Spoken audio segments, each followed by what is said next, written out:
Bienvenue dans ce nouveau numéro de ma nouvelle école, l'émission des hommes et des femmes qui bâtissent l'école ivoirienne. Le fort investissement du ministère de l'Éducation nationale pour l'apprentissage de la lecture et l'alphabétisation témoigne d'une vision claire de la culture et l'éducation en tant que moteur de développement. Le pavillon de l'aide d'Afrique qui a pour thème cette année « Lire et écrire l'Afrique » est un véritable carrefour des littératures d'Afrique et de ses diasporas qui réunit plus d'une dizaine de pays du continent cette année.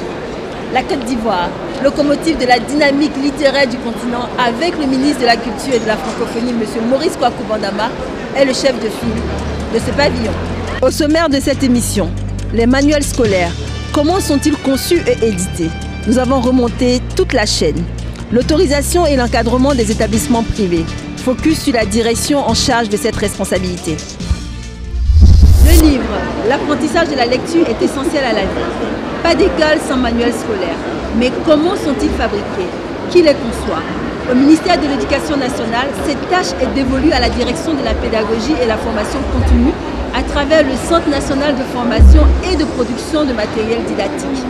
Pour tout comprendre du processus de conception des livres scolaires, de la recherche à la documentation jusqu'à l'édition de l'ouvrage scolaire, nous avons suivi, pas à pas, toutes les étapes.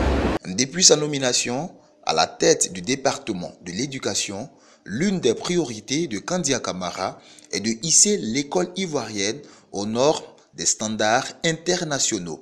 Au nombre de ces réformes entreprises, avec cet objectif, figure le changement de contenu des manuels pédagogiques. Depuis 2012 et bien avant, des évaluations externes et internes des acquis scolaires, c'est-à-dire ce que les enfants ont appris, tout cela a montré qu'en Côte d'Ivoire, sur 10 enfants, il y a seulement 2 qui savent lire, écrire et compter.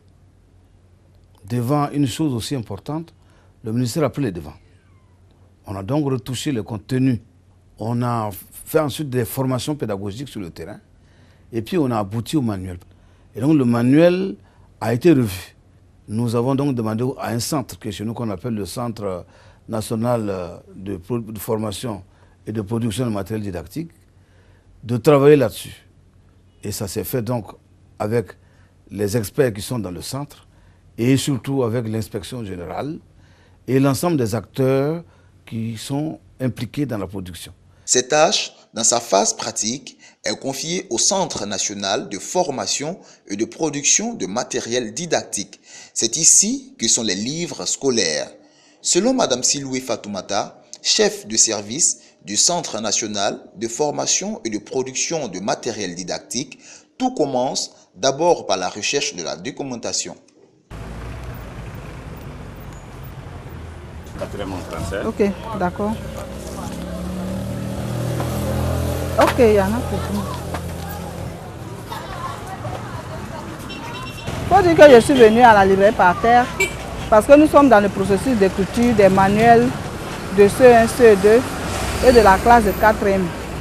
Donc, lorsque nous lançons le processus, nous devons faire de la documentation, c'est-à-dire avoir des documents qui vont nous permettre d'enrichir tout ce que nous écrivons. Donc, j'ai le choix entre 2 types de librairies. Au niveau de la librairie par terre, je viens aussi là parce que j'ai un éventail de manuels et puis quelquefois j'ai des manuels même qui ne sont plus visibles dans les librairies officielles que je trouve ici à la librairie par terre. Ok, donc voilà, je vais prendre 4. Quand vous allez chercher les autres là, je vais venir chercher. Mais surtout, il faut me trouver la physique-chimie, bon, et puis les maths. Je viens de finir à la première librairie, la librairie par terre. Maintenant, je vais dans une autre librairie, une librairie officielle, pour encore chercher d'autres documents. Je vois deux dictionnaires d'anglais. Quelle est la différence entre ces 2 dictionnaires-là? Parce que j'ai besoin d'un dictionnaire anglais-français. Ici, je vois anglais.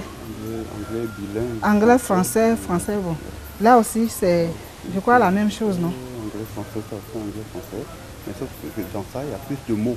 Ah, d'accord. Je cherchais un livre particulier. Mais bon, je n'ai pas vu le livre. Par contre, j'ai pu prendre un dictionnaire parce que nous avons les manuels d'anglais en 4e Et j'ai commencé déjà à recevoir quelques unités. Donc dans la lecture, lorsque j'ai des petites difficultés pour comprendre un mot, il me faut le dictionnaire d'anglais. C'est le dictionnaire d'anglais-français. Ça me permet vraiment de pouvoir comprendre ce qui est dit. Donc je vais continuer mes recherches parce que ce que je cherchais, je ne l'ai pas eu.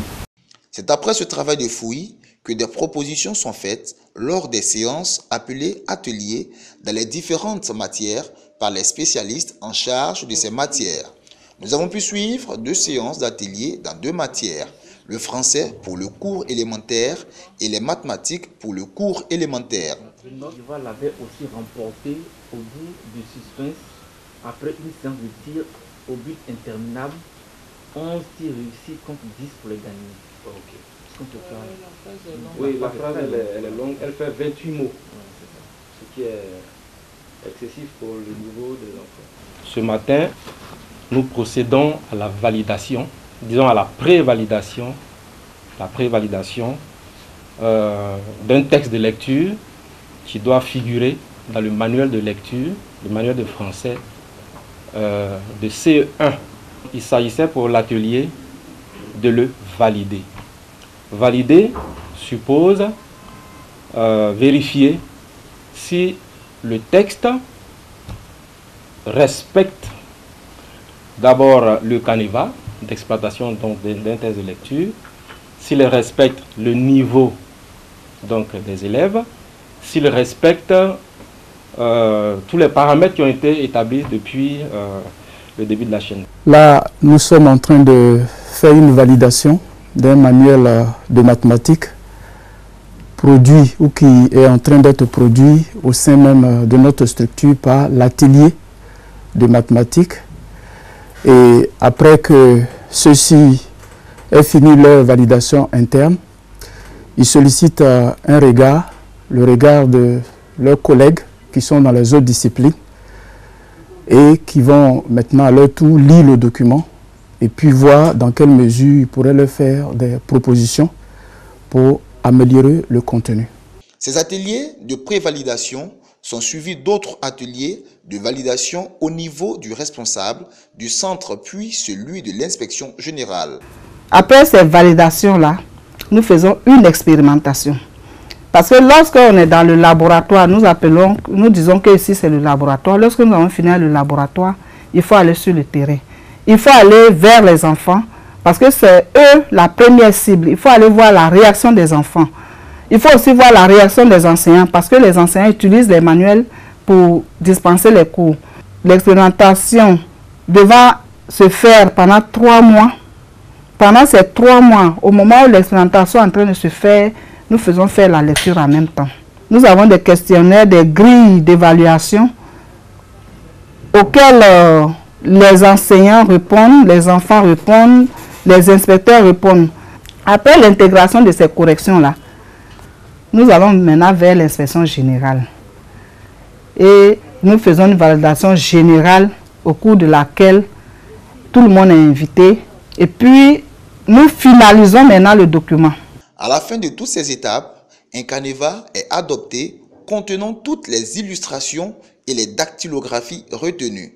Canevas remis à la direction des affaires financières qui, à la suite d'un appel d'offres, choisit une maison d'édition pour l'édition et l'impression des manuels. Nous nous sommes rendus dans l'une de ces maisons d'édition spécialisées notamment dans la confection des manuels scolaires. Monsieur Kwame, chef de la production, nous explique comment le canevas réceptionne le travail d'édition puis l'impression s'effectue. Donc pour la confection des manuels, nous recevons ce qu'on appelle un canevas du centre de production. Et ce canevas, c'est ce canevas qui va nous servir à la confection éditoriale au niveau de notre service. Le centre nous produit ce qu'on appelle un fichier qu'on appelle le tapuscrit. Et c'est avec ce tapuscrit-là que nous allons, au niveau du service éditorial, faire ce qu'on appelle une mise en page. C'est la disposition des textes, des images et tout ce qui est illustration. Et c'est à la suite de cela que nous allons faire une sortie pour le centre qui, dans un premier temps, va valider ce qu'on appelle une prémaquette. Et c'est avec cette prémaquette validée que nous allons faire ce qu'on appelle le suivi maintenant éditorial. Donc, c'est-à-dire la mise en page.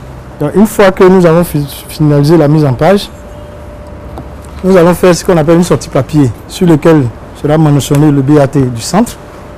Et c'est avec ce BAT que nous allons aller à l'imprimerie pour vous sortir le produit fini que vous voyez dans ma main. Donc, c'est à la suite de cela que ce livre sera ventilé sur le marché ivoirien. Les livres scolaires, support de la transmission des savoirs, sont en perpétuelle évolution avec les améliorations des connaissances en pédagogie. Un livre scolaire a une durée de vie moyenne de 8 ans avant son renouvellement.